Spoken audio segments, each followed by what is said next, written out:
Bien, vamos a hablar de educación, como lo habíamos anunciado. Estamos con Fernando Filgueira, es sociólogo, es asesor de Tabaré Vázquez, del Frente Amplio, en materia educativa, es investigador y ha trabajado además para varios organismos internacionales, ¿no, Fernando? Buenas tardes. En diferentes partes de mi vida, sí, es un gusto estar acá. En diferentes países y para distintos organismos. Sí, correcto.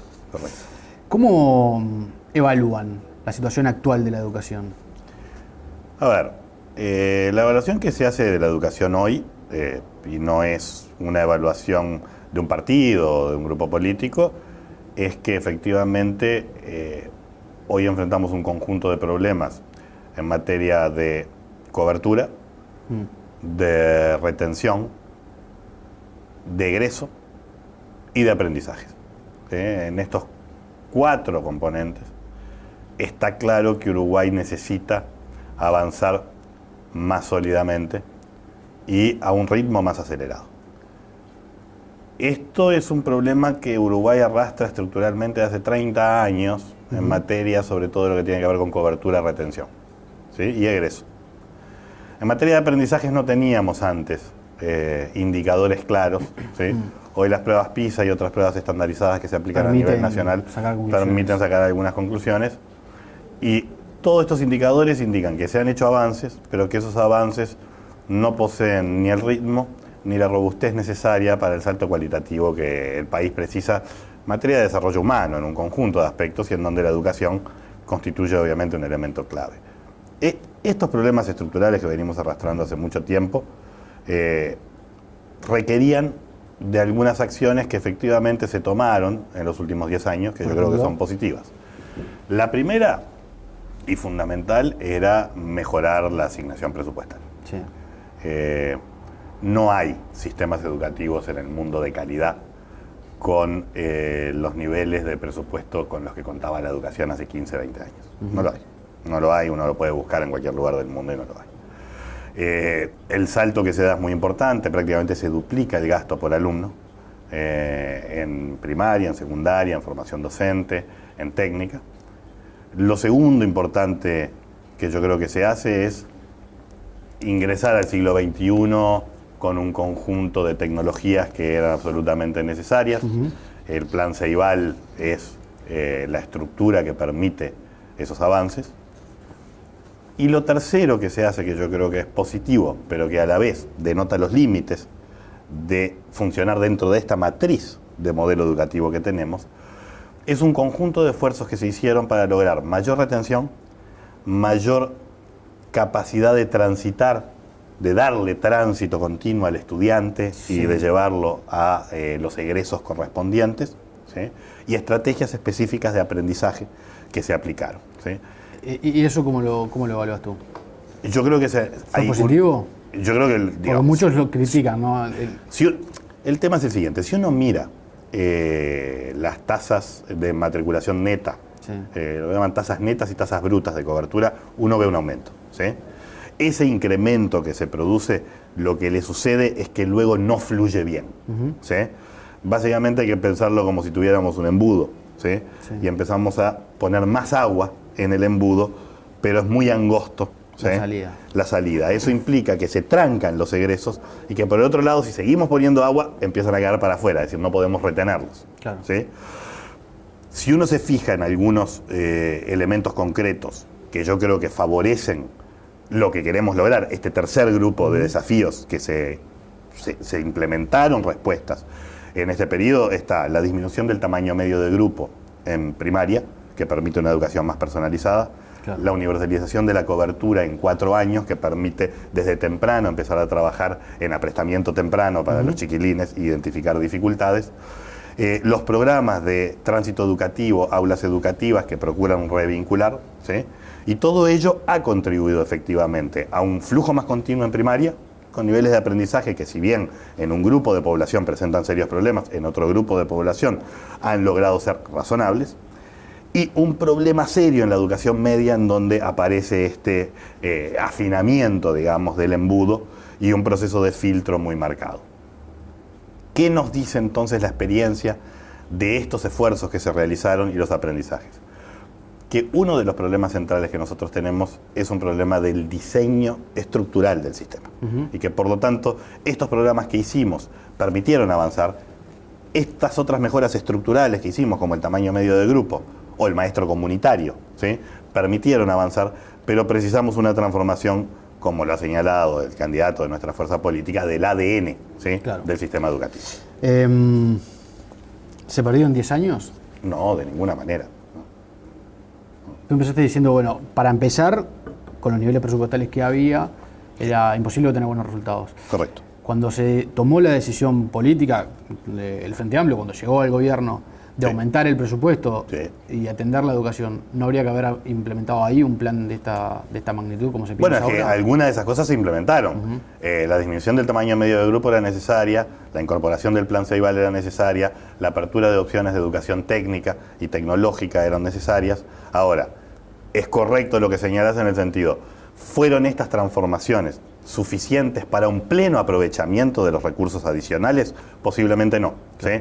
Y el aprendizaje que hemos generado en este periodo nos permite plantear ahora, ¿sí?, la necesidad de una reforma de carácter estructural que va a acompañar un esfuerzo fiscal adicional, porque todavía el presupuesto actual tampoco es que nuestros niveles presupuestales actuales todavía están por debajo de lo que se requiere para poder pensar en un sistema educativo. Hablamos un paréntesis ahí. ¿Cuál crees vos que es el nivel presupuestal necesario para obtener resultados en los estándares internacionales? Basta comparar con los estándares internacionales, digamos, entre 5 y largo y 8% del PIB. Digamos, por ahí andan, digamos, las apuestas educativas. Por debajo de eso. Por debajo de eso uno está en problemas. Y uno de los problemas que teníamos y que arrastrábamos de hace mucho tiempo es que cuando uno estaba por debajo del 3, ¿sí?, sobre todo para lo que es ANEP, ¿sí?, no es solo un problema que no se puede avanzar, es que cotidianamente se genera daño al sistema. Y ese daño después hay que de alguna manera lidiar con él. Entonces, la mejora del salario docente, la mejora edilicia, la incorporación del plan Ceibal, la disminución del tamaño del grupo, la apertura de las opciones técnicas, eran cosas que, para hacerse, requerían de más recursos, ¿sí? Por lo tanto, tildar esto de una década perdida me parece un error. Me parece que tiene más que ver con las disputas hoy, políticas, electorales, entendibles, pero en donde creo que los técnicos de diferentes partidos, hoy estamos de acuerdo que efectivamente en 30, 40 años no hemos avanzado lo suficiente, ¿sí? En eso estamos todos de acuerdo. ¿Y cuál es el plan del Frente Amplio? Y bueno, esta cosa que metafóricamente decimos que es transformar el ADN de la educación, pero no es solo eso, ¿verdad? Pero, ¿qué queremos decir cuando hablamos de transformar el ADN de la educación? Hay dos elementos del sistema educativo actual que tienen más herencia con siglo XIX y mediados del siglo XX, ¿sí?, que con el siglo XXI. El primero es el tipo de orientación curricular y de estrategia pedagógica, en donde básicamente la idea es transmitir contenidos. El maestro y el profesor son quienes transmiten contenidos. El estudiante tiene que incorporar y recordar esos contenidos y poder tener alguna aplicación muy básica luego de esos contenidos a problemas que se le plantean. Esa es la lógica actual. Esa es la lógica actual, es una lógica heredera de lo que fueron los sistemas educativos de mediados del siglo, entendibles en un contexto en el cual la información era un bien escaso. Claro.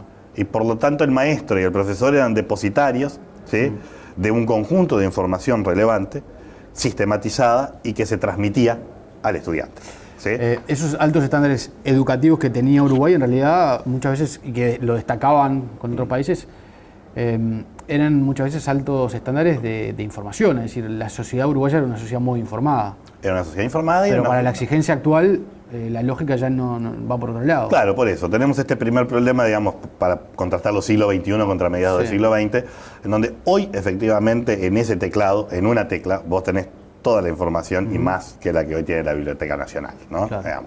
Por lo tanto, el problema no es un problema de transmisión de conocimientos que son escasos o de información que es escasa, sino que es un problema de capacidad de discernir, seleccionar información y, sobre todo, incorporarla y operar con ella en la solución de problemas concretos y reales. Claro. ¿Sí? Entonces, este primer desafío atraviesa a todo el sistema educativo e implica la creación de un marco curricular común. ¿Sí? Ahí está una primera propuesta del Frente Amplio, cuyo propósito fundamental es alejarnos de las estrategias más contenidistas y orientarnos a estrategias de competencias, capacidades y habilidades. ¿Dónde se aplicaría ese marco curricular? Se aplica desde los 3 años, que es donde queremos universalizar ahora, hasta los 17, en lo que es el sistema preterciario. ¿Hasta los 17? Sí, 17 o 18, digamos, en lo que es el sistema preterciario. Es decir, se define una ruta, una trayectoria del chiquilín desde que entra a los 3 años hasta los 17 o 18 años, en donde ¿qué se identifica en esa trayectoria? Bueno, ¿cuáles son las competencias y capacidades que una persona tiene que tener a los 4, a los 5, a los 7, a los 8, a los 12? En verdad se van a hablar de grandes ciclos, digamos. Uno que va hasta los 14 años y que tiene un momento intermedio o 2 momentos intermedios de evaluación a los 8 y a los 11, ¿sí? Y otro que va de los 15 a los 17 o a los 18 años. Claro. Pero allí lo que definimos es, en términos matemáticos, en términos de lectoescritura, en términos de conocimiento del bagaje cultural de la ciencia social y ciencia natural y de su capacidad de aplicarlo, en términos de valores, en términos de incorporación de tecnología. ¿Cuáles son competencias y habilidades? Te lo pongo con un ejemplo muy concreto. Un alumno en los sistemas educativos que han aplicado esto desarrolla durante un año entero un proyecto en donde tiene que hacer un informe sobre un país. ¿Sí? Tiene que hacer un informe sobre un país que puede ser de corte turístico, por ejemplo, para un brochure turístico, puede ser de corte más de historia, puede ser de corte más económico, etcétera. El docente de historia y geografía lo ayudan, ¿sí? Esto está enmarcado, obviamente, en un contenido de aula que habla, por ejemplo, del periodo colonial, del rol de África y todo, y le dicen, bueno, elijan un país de África y hagan un informe. Luego yo voy y le pregunto al estudiante, le digo, bueno, dígame, ¿cuáles son las capitales de África? ¿Cuáles son los ríos de África? No sé. Eso es lo que estudiamos nosotros. Claro, me va a decir, no sé, pero digo, puedo acceder rápidamente a decirle cuáles son. Y le digo, pero bueno, pero entonces, ¿qué estás estudiando? Y dice, yo no estoy estudiando las capitales de África, yo estoy aprendiendo a hacer un informe. La capacidad de poner el conocimiento en movimiento, discernir, seleccionar información, entender un canon expresivo, ordenarlo, utilizar matemática para la tasa de conversión para el informe turístico que yo tengo que hacer. Estos elementos, ¿sí?, son las competencias y capacidades que en diferentes etapas los chiquilines van incorporando y complejizando.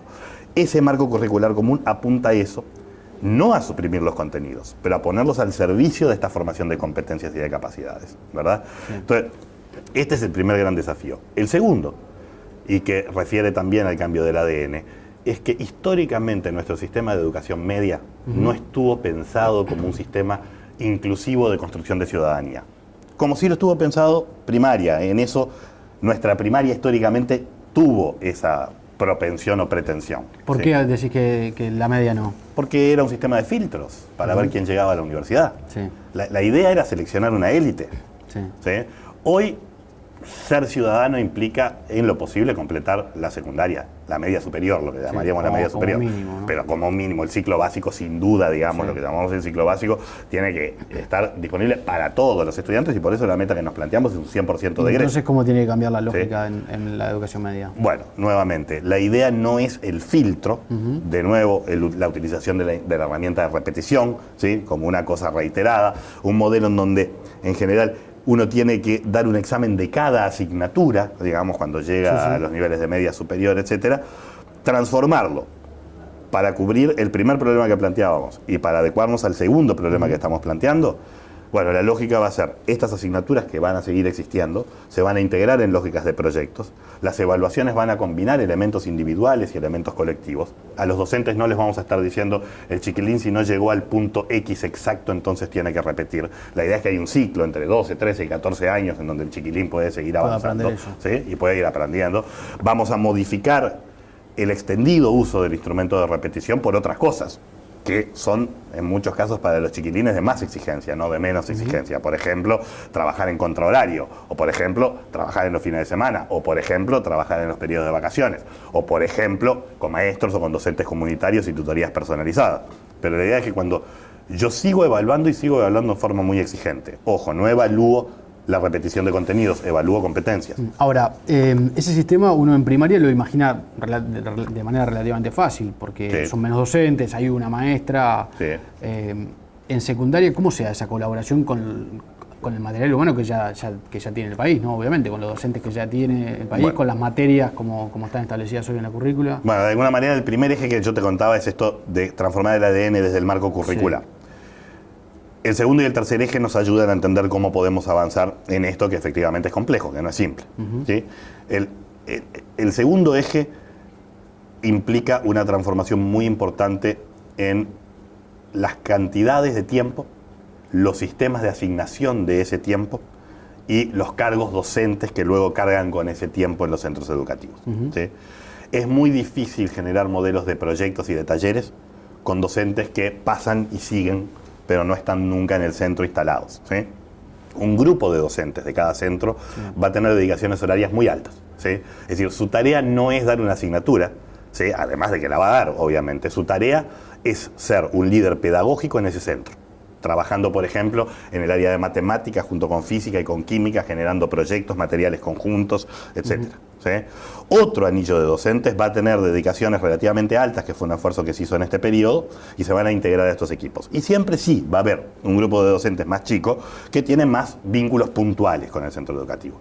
Pero entonces tenemos que modificar nuestra estructura y distribución de los tiempos y de las cargas docentes, de tal manera de generar equipos estables que pueden producir proyectos pedagógicos en donde, agarrando los contenidos de las asignaturas, las integran mucho más, dan a veces clases juntos, generan talleres y proyectos que duran periodos relativamente largos, además de los contenidos de aula, y tienen horarios de control horario, etc. Ahora, esto que te digo que es el segundo eje, que además ayuda a otro eje que después podemos discutir, que es la construcción de comunidades educativas y de autonomía de centro, ¿sí? Este segundo eje requiere de un tercer eje, ¿sí? Porque nuestros docentes, que han hecho, a mi juicio, esfuerzos absolutamente heroicos para sostener dentro de una matriz que no está pensada para la inclusión, ¿sí? A los estudiantes e intentar enseñarles, ¿sí? Porque el problema no es exactamente de los docentes, de la misma manera que la escuela primaria, allá en la crisis del 2002, ¿sí? Fue realmente un centro de... la última muralla frente a la desintegración social, con un despliegue heroico de las maestras y de los maestros. Hoy los docentes de secundaria hacen ese mismo esfuerzo con una matriz que no está pensada para incluir, intentando incluir. Si le damos una matriz que está pensada para incluir y le damos las horas y las condiciones edilicias para que lo puedan desarrollar, yo no tengo duda de que ese esfuerzo se va a hacer. ¿Qué hay que sumarle a eso? Herramientas. ¿Sí? Herramientas, muchos docentes las han desarrollado en forma individual, muchos docentes han desarrollado proyectos en forma colectiva, pero la formación docente y la formación en servicio tienen que alinearse, ¿sí? A esta nueva estrategia curricular y pedagógica. Ahora, esa alineación, sí, ¿no es muy compleja? Hay docentes que ya lo están haciendo, a pesar de que los programas son más bien contenidistas. Sí. ¿Sí? Ahora, y a pesar de que no tienen horas designadas para eso. Los cambios a nivel de la educación siempre han sido complejos, han sido traumáticos. Y sobre todo para los docentes han sido traumáticos. Sí. ¿Ustedes han tanteado el panorama en este sentido? Digamos, ¿creen que es admisible? Pero lo que pasa es que, sí, por supuesto que se ha conversado y bueno, como lo ha planteado Tabaré Vázquez, además, el desafío de esta transformación educativa es un gran desafío nacional. Sí. Que incluye la conversación con los docentes, con los padres, que incluye la conversación con otros partidos, ¿verdad? Yo creo efectivamente que hoy los docentes, ayer estuve en una reunión con un conjunto de docentes que me decían, efectivamente muchos de los planteos que se están haciendo reflejan nuestra realidad, en donde nos frustramos frente a un esfuerzo sostenido que hacemos, pero en donde no encontramos siempre los mecanismos ni la disponibilidad de tiempo como para construir esto. Yo creo que efectivamente es un desafío, es una aventura la que se va a estar invitando a que el cuerpo docente participe y lidere en parte, ¿sí? Sí. Pero comparado a la situación actual, en donde yo creo que se genera un conjunto de frustraciones reales, ¿sí? Yo creo que los docentes van a estar dispuestos a abrazar esto, siempre y cuando no se le pidan tres cosas. Uno, que hagan el doble o el triple de trabajo sin mejoras salariales sustantivas. Obviamente. Dos, que de golpe empiecen a hacer cosas para las que no fueron preparados y por lo tanto hay que dar herramientas y hay que saber que este es un proceso de transición donde algunos docentes ya están preparados porque lo han ido desarrollando en forma propia o con formación en servicio y otros van a tener que incorporar estas herramientas. Y tres, si no se les da el tiempo y las condiciones edilicias para hacerlo. Para hacer talleres, para hacer proyectos hay que tener condiciones edilicias también. Entonces, este no es un proceso que se hace en un año, en 2 años o en 3.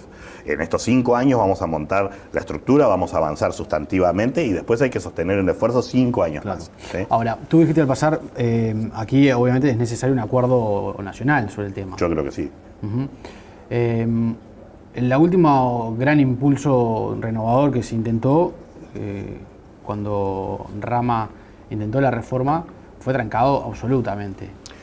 En verdad la versión que tenemos es que fue trancado absolutamente. En primaria no lo fue. ¿Sí? En primaria, acordémonos de cuáles son algunos de los elementos fundamentales que se planteó en esa reforma. La generación de escuelas de tiempo completo, que avanzaron más lento de lo que quisiéramos, pero avanzaron. Hoy, con la extensión de tiempo lectivo, ya estamos en un porcentaje relativamente importante. La educación inicial, ¿sí? Y avanzar hacia la universalidad en 5 años, se hizo. Luego, en este periodo, se avanzó hacia la universalidad en 4 años, ¿sí? Y que se continuó. La disminución del uso de la repetición, ¿sí? Como instrumento, eso fue un principio claro de la reforma Rama, que en primaria se siguió aplicando y hoy descendió notoriamente y descendieron los niveles de repetición, pero en la educación media efectivamente, comparto contigo, hubo trancas sistemáticas y luego hubo, ya en el segundo gobierno que sigue... ¿Y entonces por qué ahora no va a haber trancas? Bueno, yo creo que por lo siguiente. Primero, porque esto se va a hacer en diálogo, en conversación con los docentes. ¿Tú crees que el gran defecto de aquella reforma fue estuvo un poco de espaldas? En educación media, sobre todo, estuvo un poco de espaldas a los docentes, ¿sí? De hecho, se da una combinación peculiar, y es que, por un lado, Gavito, antes de que Rama asuma, Gavito hace 2 cosas medio raras. Por un lado, le dice a las ATD, armen un proyecto de transformación. Y por el otro lado, dice la CEPAL, donde estaba Rama en ese momento, arme un proyecto de transformación. Y cuando empieza el próximo gobierno, le dice a las ATD, adiós, tomo el proyecto de Rama. Entonces la sensación de las ATD que habían trabajado, que se habían desarrollado, también era, bueno, pero ¿y cuál es nuestra participación en esto? ¿Y este proyecto no es también un proyecto externo? Este proyecto es un proyecto que tiene mucha gente que ha estado trabajando en él, que está metida en el corazón del sistema educativo, pero que entiende efectivamente que ha habido bloqueos, etc. Yo creo que sobre todo los bloqueos surgen más cuando no hay una hoja de ruta clara y compartida y negociada, ¿sí? Es decir, cuando hay esfuerzos, pero esos esfuerzos no están enmarcados dentro de una hoja de ruta de mediano y largo plazo. Creo que eso es lo que hay que transmitir al conjunto docente, porque por más que ha habido docentes, inspectores, trabajando y reflexionando sobre estos aspectos, no todos están involucrados en este proceso. Y por el otro lado, yo creo que una de las ventajas de lo que nosotros estamos planteando es que el modelo que en su momento se planteó en la reforma denominada la reforma Rama fue un modelo de agrupación por áreas que suprimió materias y que le pidió al docente que se había formado en geografía o que se había formado en historia, que diera todo. ¿Sí? Mi padre, que era muy amigo de Germán, recibió de Germán, el programa de ciencias sociales que Germán había pensado. Y lo leyó y le dijo, mira, es excelente si lo dieras todo vos. ¿Sí? Porque era, además de juntar 3 cosas diferentes y pedirle a un docente que lo diera, no era orientado a competencias y habilidades. Era, de nuevo, enciclopedista y contenidista. Entonces, el cambio que nosotros estamos haciendo es decir, todas las asignaturas son útiles. Todas son necesarias. Para generar competencias y habilidades son todas necesarias. Y los contenidos que ustedes brindan... ¿Pero son todas necesarias? Porque esa también es una discusión que se ha dado. Sí, claro. No hay que renovar la currículum, no hay que... renovar sin duda. Sí. Pero ciencias sociales está integrado sin duda por geografía, por historia, ¿sí? Digamos, y por las propias ciencias sociales, tal como uno las puede definir. Las capacidades matemáticas, ¿dónde se desenvuelven? ¿Se desenvuelven solo en matemática o se desenvuelven en química también? ¿Se desenvuelven también en física? ¿Se desenvuelven también en geografía? ¿Sí? O, cuando uno ve historia y transiciones demográficas, también allí. Entender que yo tengo un conjunto de asignaturas que brindan un conjunto de contenidos, ¿sí? Es un primer paso cuando defino un marco curricular de competencias, habilidades y capacidades y digo cómo estos contenidos sirven a forjar esas capacidades y habilidades. Teatro, literatura, idioma español, todas ellas son absolutamente necesarias para comprensión, discernimiento, expresión, etc. ¿Sí? El tema es combinar en sus tiempos y en sus contenidos estrategias de formación de capacidades. El hecho de que el Frente Amplio sea quien impulsa esta reforma en el caso de que gane el gobierno, ¿crees que va a facilitar las cosas respecto a la reforma de Rama? Si uno se fija cuando yo sé que tú no sos político, sos técnico, pero, pero también sos ciudadano. Cuando se vota en el presupuesto nacional que lleva la reforma Rama adelante, es decir, que lleva en el corazón del presupuesto está la reforma, digamos, y no va a ser de otra manera en este caso. En el presupuesto nacional tienen que estar plasmados los recursos necesarios para alineamientos estratégicos de la reforma. En verdad lo vota casi todo el sistema político. Las trancas vienen después. Sí. ¿Sí? Las trancas empiezan a Pero aparecer. después cuando los docentes o los implementación. sindicatos docentes Sí. comenzaron a oponerse, el Frente Amplio o la izquierda, por no hablar del Frente Amplio como partido no o como toda. fuerza política, comenzó también los cuestionamientos. No toda, de hecho. El Ramá se transformó en una especie de cuco. Pero eso no es cierto. Una parte del trauma de la izquierda en este Sí. proceso es que hubo muchas personas desde la izquierda Que lo apoyaron. pero participaron activamente en el Sí. proceso de reforma. Algunos fueron echados del sindicato, otros después volvieron al pero sindicato. fue un etc. trauma justamente por eso. Está bien, pero lo que te digo es que no fue toda la izquierda la que se opuso. No, está bien. Pero, digo, está bien. lo que digo es, Pero si- los de la izquierda que participaron fueron echados del sindicato, como tú decías. en un momento, otros volvieron, después se han ido restachando las heridas. Si nosotros, como fuerza política, habrá pensado como fuerza política que eventualmente ocupa un gobierno, Sí. no somos capaces de proponer una hoja de ruta que incluya los legítimos intereses que docentes que hoy desarrollan inmensas tareas en un contexto que no les es el más favorable, entonces efectivamente van a aparecer múltiples bloqueos. Si lo hacemos, no quiere decir que no vaya a haber fricciones, por supuesto que las va a haber. Todo proceso de cambio de esta magnitud la va a tener, pero se van a dar dentro de un marco, de una hoja de ruta estratégica que está básicamente acordada.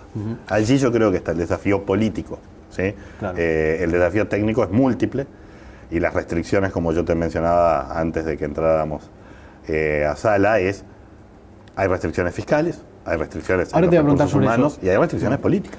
Sobre las políticas. Tiene una complejidad más la educación, y es que el gobierno de la educación tiene cierta independencia.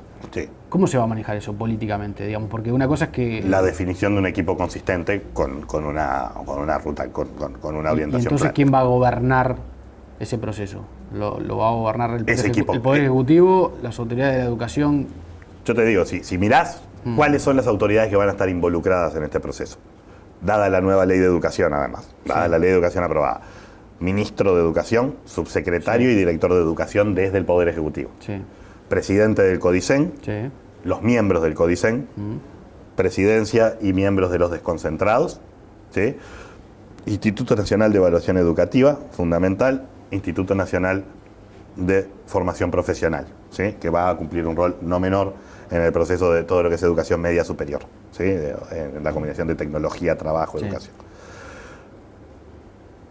Todos aquellos que van a ocupar cargos en esta multiplicidad colectiva, tiene que ser un equipo no monolítico, pero sí consistente, orientado por una estrategia clave, con liderazgos, obviamente en la presidencia del CODICEN y en el Ministerio de Educación. Pero los sindicatos hoy son parte del gobierno Claro, y pueden tener intereses legítimamente distintos a lo que tiene el Poder Ejecutivo. y está bien que así sea, De hecho, ha si sucedido, sucede que ¿no? lo puedan Ha sucedido expresar. en los últimos años. Ha sucedido menos de lo que Vox Populi se dice, pero la participación de los docentes con voz y con voto dentro de la estructura de gobierno de la educación es una realidad plasmada en la ley de educación y que va a estar presente en el proceso de transformación. La mayoría igual está del lado, digamos, de lo otro, pero el tema acá es el siguiente: si nosotros no logramos un discurso, ¿sí? Y cuando digo nosotros, digo, hay docentes, hay inspectores, hay técnicos, etcétera, que han pensado un poco estas líneas de reforma que venimos planteando. Si no logramos plasmar un discurso creíble, plausible, ¿sí? Que convoque a una épica de la transformación, ¿sí? Entonces va a ser muy difícil hacerla. Por lo tanto, el cuerpo docente tiene que estar con sus preocupaciones, con la defensa de sus legítimos intereses, tiene que estar involucrado y creyendo que vale la pena avanzar en este proceso. Entonces su representación allí marcará sus intereses, sus diferencias, etcétera, pero en el conjunto de la estrategia no vamos a estar hablando de fuerzas contrapuestas. Los otros partidos políticos, Yo creo que sería excelente que estuvieran también incorporados en este porque proceso. tú decías, esto va a llevar un proceso de implementación y después hay que mantenerlo, porque Sí, claro, una es reforma, debe ser una política de Estado. con lo cual deben estar todos los partidos de acuerdo. A mi juicio, idealmente, los partidos debieran poder participar en un gran acuerdo nacional. Es decir, un acuerdo nacional que incluye lo partidario, pero que incluye también a los actores sustantivos de la educación, ¿verdad? Y si no, ¿es posible llevarlo adelante igual?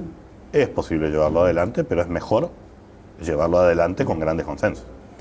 ¿Y el Frente Amplio está dispuesto a ceder en algunos aspectos de este proyecto en aras de que ingresen, de tener el apoyo de otro partido? Porque otro partido legítimamente pueden decir nosotros, sobre la base ante un cambio tan profundo, queremos... Sí, sobre la base de un primer acuerdo que tiene que ser del propio Frente Amplio, ¿verdad? De la fuerza política.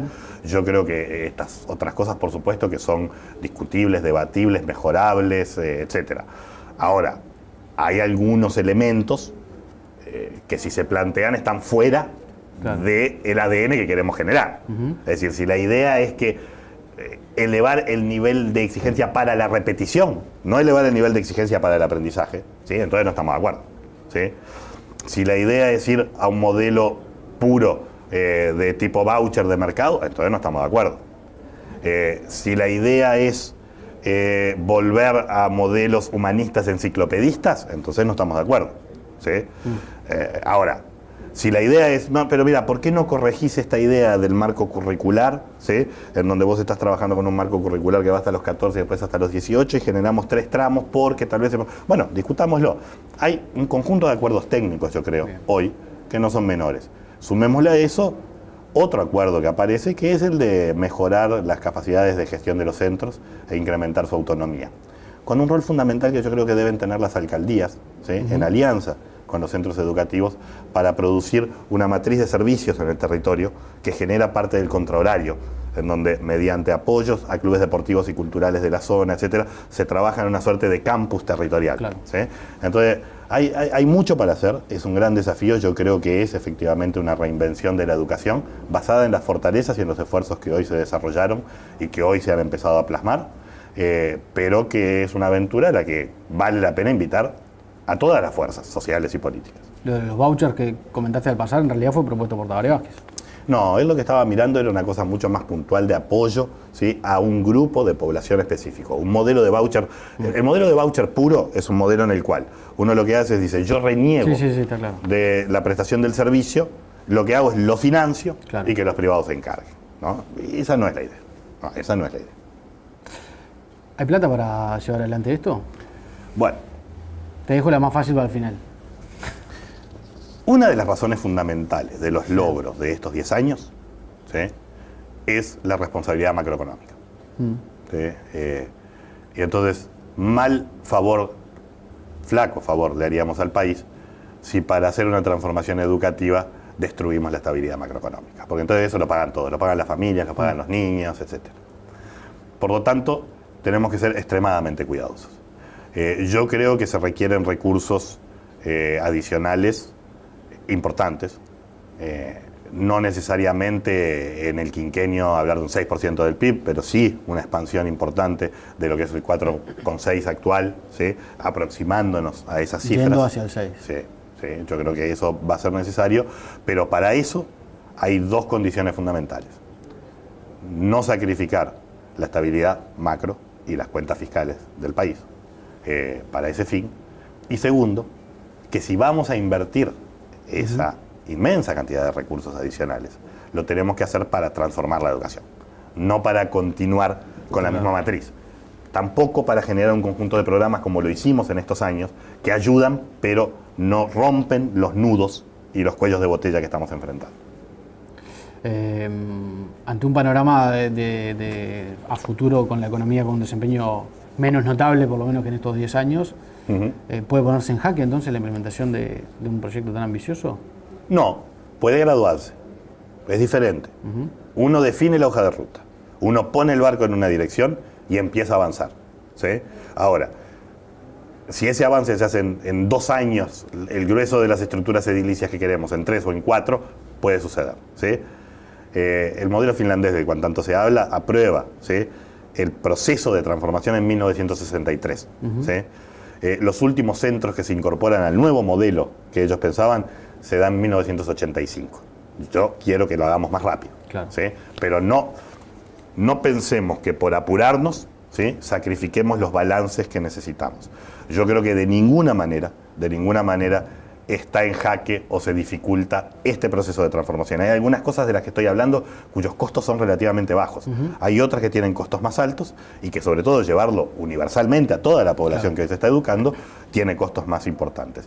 Por lo tanto es un tema de graduación ¿sí? Y de cómo hacemos ese gradiente, y no un problema de rumbo estratégico. Eso es lo que no podemos discutir, cambiarlo porque tenemos más o menos recursos. ¿Vas a ocupar el equipo de gobierno si gana el Frente Amplio?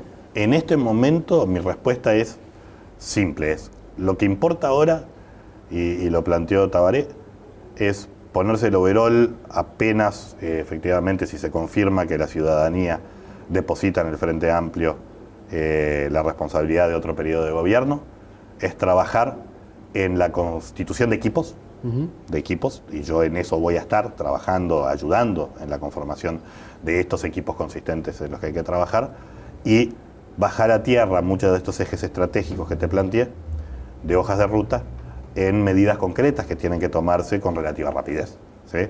Para poder dar inicio en el 2015 al proceso de transformación, apoyándonos, por suerte, en un conjunto de líneas que sobre todo en estos últimos 2 años ya se han ido construyendo y que abren las puertas a ese proceso de transformación en forma mucho más natural que lo que hubiera sucedido hace 5 o 6 años.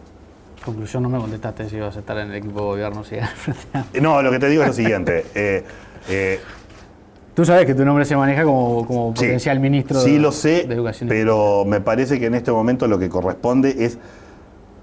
Los 2 grandes desafíos es la construcción del consenso técnico-político dentro de la fuerza política, de las medidas concretas que hay que desarrollar, y la constitución de un equipo consistente en donde puedo estar yo o pueden estar muchas otras personas que conformen lo que va a ser la clave humana del proceso de transformación educativa. Gracias por haber venido. Muchas gracias a ti. Muy amable.